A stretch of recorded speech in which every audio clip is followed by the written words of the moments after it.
Hey everyone, continuing my top 30 favorite films countdown. At number 25, I have Some Like It Hot from 1959 by Billy Wilder. I think it was around middle school when I started to try to explore movie history a little more, so like any naive newcomer, I discovered the AFI list on Wikipedia and actually took them seriously, which is the next step after taking the Best Picture winner seriously. Mel Brooks was already my movie obsession at this point, so I was delighted to see that he had three movies in the top 13 of their 100 Years, 100 Laughs list. Naturally, I was a fan of this list, so I automatically became interested in checking out the movie ranked number one, which was Some Like It Hot. Soon enough, my family got the DVD, which I believe was the AFI edition, and it quickly became part of our regular rotation after we all really enjoyed it. I think it was one of, if not the first, black and white movie I became a fan of, and to this day, it holds up incredibly well. Even though I've gotten older, and on some days I'm even tempted to say that The Apartment, Billy Wilder's follow up movie, is a better movie that I like more.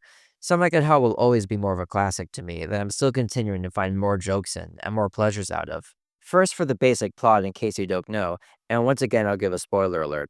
It's about two Chicago musicians, a saxophone player, played by Tony Curtis, and a bull fiddle player, played by Jack Lemmon. The setting is Prohibition, when gangsters and speakeasies were the name of the game. Long story short, the two accidentally witness a gangland murder, but are luckily able to escape. In order to hide from the mob, they dress as women and join a girls' band that's headed to Florida. In the band, they meet a ukulele player and singer called Sugar, played by Marilyn Monroe, in her most iconic role. From there, many gender and sex related hijinks ensue, revolving around Tony Curtis, who switches back and forth between his woman persona, Josephine, and the millionaire act as a man in order to seduce Sugar, as well as Daphne, Jack Lemmon's woman persona, being pursued by a real millionaire, a dirty old man called Osgood Fielding III, played by Joey Brown. After a wild night, Sugar and Tony Curtis's millionaire fall in love, with her still not knowing his real identity, and Daphne is prepared to marry Osgood, who proposes to her not knowing that she's really a man. As if that wasn't complicated enough, the gangsters unluckily show up to the hotel where they're staying, where a gangster conference is coincidentally being held, still on the lookout for the two musicians who escaped. I think the best way to approach this movie is to talk about how my view of this movie has evolved over the years, showing how I've come to value it more now than I did when I was in middle and high school. Back then, what I loved the most about this movie by far were the one liners and the screwball situation I described earlier. This movie has been noted as a contributing factor for the collapse of the Hays Code, and it's not hard to see why. The scene that comes to mind the most to me in this regard is when Sugar gets in bed with Daphne. She asks if there's anything she can do for him, and he replies, I can think of a million things. And when she jumps in bed, he exclaims, That's one of them. Daphne has to keep reminding himself, I'm a girl, in order to keep the disguise, but as Sugar vigorously rubs his feet, he's hilariously in agony resisting his urges, painfully repeating, I'm a girl, I'm a girl, I'm a girl. She asked what he said, and he said, I'm a very sick girl. Later that same scene, as they're getting ready to do some drinking, Daphne says one of my favorite lines in the movie.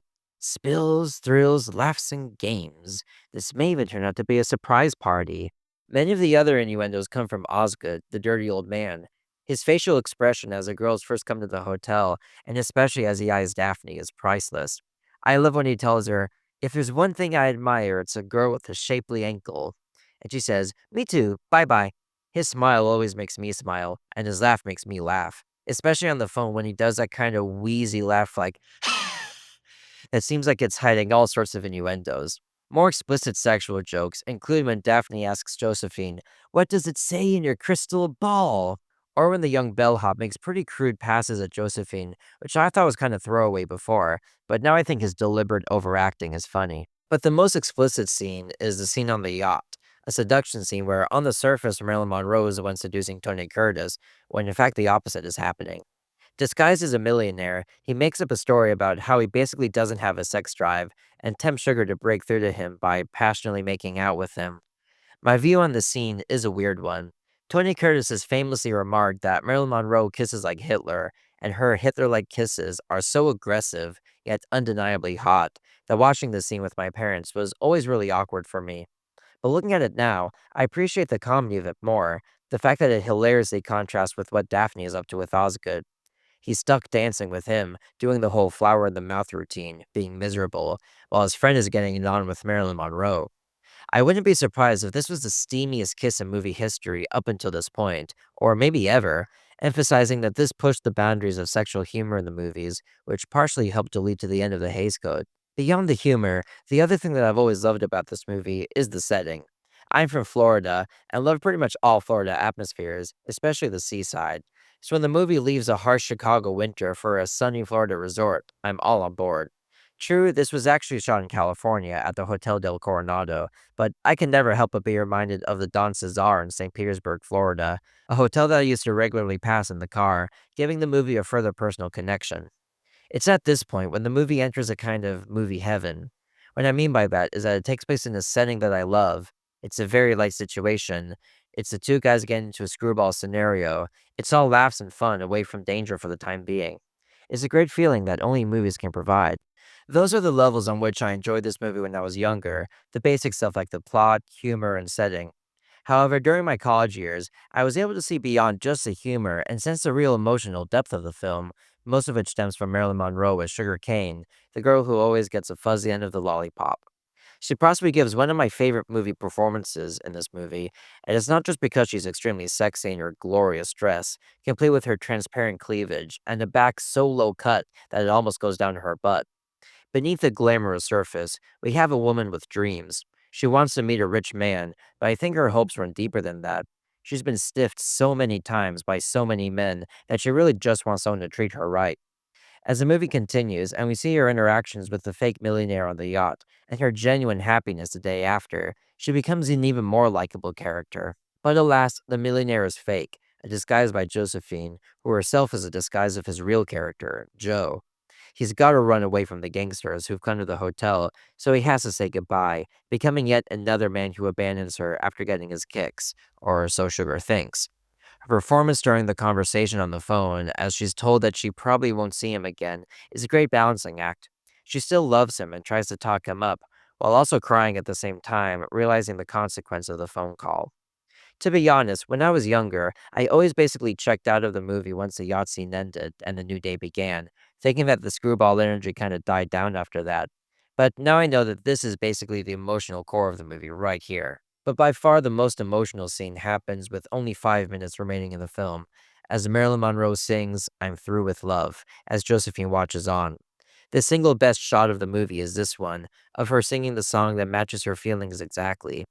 The millionaire, or Junior as she calls him, was the last straw for her, now accepting her fate of always getting the fuzzy end of the lollipop, and Monroe makes a moment powerful. Little does she know that Junior was with her the whole time. We get what looks like a lesbian kiss when Josephine gets on stage, but she realizes the truth. I think the message this gives is that identity and or who you present yourself as on the surface doesn't matter. When you love someone, it's the inside that really counts. One might think this is a cliched message, but it's done very effectively here without being explicit about it, and considering that this is done in the context of cross dressing in a 50s movie set in the 20s, is pretty progressive. Realizing this emotional core of the movie made me love the movie more than I did before, but even when this happened, one element of the movie continued to bother me as a waste, and if not a waste, then a flaw, and that's the gangsters.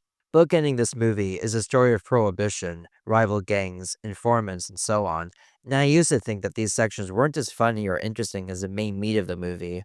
However, I've been finding my last couple of viewings that my perspective is starting to change. First of all, I guess I've accepted that Some Like It Hot can be both a classic comedy and a classic crime movie, portraying the world of prohibition and gangsterism at a time not all that removed from when it actually happened in real life. But much more importantly, I finally found the humor in this gangster story, and it comes in the form of George Raft and Pat O'Brien delivering their dialogue. George Raft, one of the most classic actors who specialized in gangsters in the golden age of Hollywood, plays gang leader Spats Columbo, nicknamed as such because he always wears spats. Pat O'Brien, one of the fastest talkers in movie history, plays a federal officer on his case, and the scenes where they interact are dynamite. For example, I'll get the prison tailor to fit you with a pair of special spats, striped.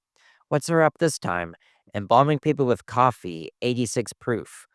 Or, where were you at 3 p.m. on St. Valentine's Day?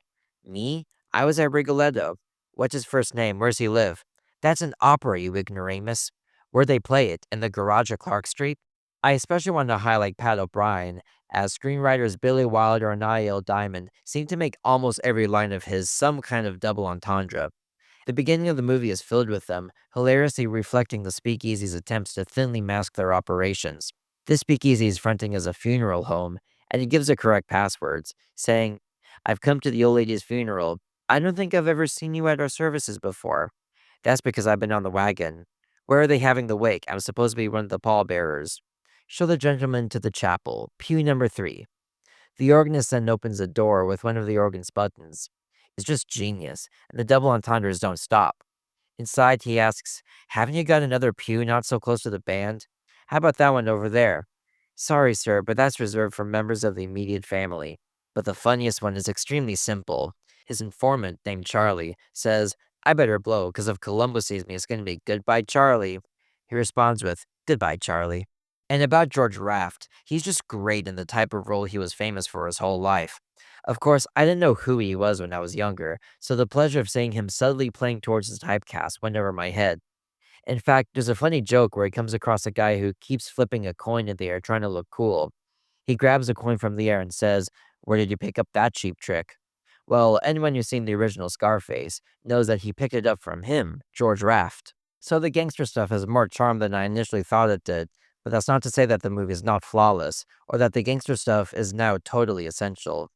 I understand that the big conference at the end brings a resolution to the gangster story, but by this point, after having spent a bunch of time with the main story, now being fully invested in the screwball and its emotional development, I still feel like this meeting is out of place and grinds the story to a slowdown. If it was just the main gang that came to the hotel to search for the duo, that would have been one thing. But I'm not sure if we care enough about the gang politics to want to have a whole set piece devoted to it, even though it's not completely without merit. Worse, though, I think, are the few brief scenes of Daphne and Josephine running away from the gangsters, running through hallways, in and out of doors, wearing disguises, and so on. These parts feel like an afterthought and utterly disposable. This type of humor wasn't Billy Wilder's thing, but thankfully it doesn't last very long. But who knows? Maybe the movie will evolve further for me still, and I'll come to embrace the entire thing. For now, let's talk about some of my favorite moments that I treasure. I'll start with the beginning, and I mean the very beginning, the opening credits. These opening credits, believe it or not, despite the pretty standard titles, is among my favorite credit sequences ever. That's because of the music. I don't know what it is, but it pumps me up to watch the movie like almost no other movie can. In fact, I can't think of another movie that makes me as happy as immediately as Some Like It Hot does as soon as it starts. My next moment is courtesy of Jack Lemmon, one of my favorite actors. His best friend made him spend the evening with Osgood, the dirty old man, while said friend spent the night with Marilyn Monroe, so you'd expect him to be upset when he comes back the next morning. But on the contrary, he's happy. But not just happy, he seems to be over the moon as he's dancing with maracas in his hands. His exuberance as he hums the song played the night before is hilarious, but it's doubly funny because we're left wondering why he could possibly be so happy. He gradually reveals information as the conversation continues, still interrupting the talk with faster and more intense dancing. I'll let you see the scene yourself if you've never seen it before, but I think this now is a chance of being the funniest scene of the movie for me. But it's not as funny as the last line of the movie, which is one of the most famous closing lines in movie history. I'm sure you know what it is, but in the case you don't, it's too precious for me to want to spoil.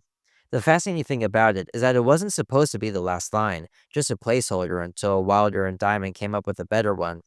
Understandably, they couldn't, and the rest is history.